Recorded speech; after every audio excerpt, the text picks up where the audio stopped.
Parang sayang lang yung ano mo ah. Hala guys, meron tayong pangdanan and family natin.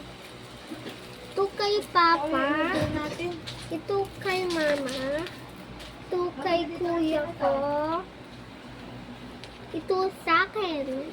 Lang kasi favorite ko si Pink. At ito yung case ni Mama ko. Ano eh.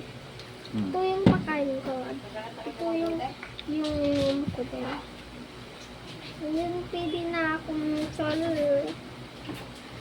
Kala ko yung ano.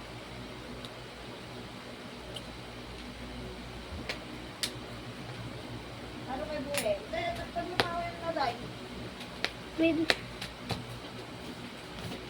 Pwede ka na mag-moving yung pang-sipon mo. Hindi ka pa nga. Nakalimutan. Bye-bye po. Tapos na. Wait lang, ano sabi sa'yo. Thank you mag-subscribe sa akin. Subscriber.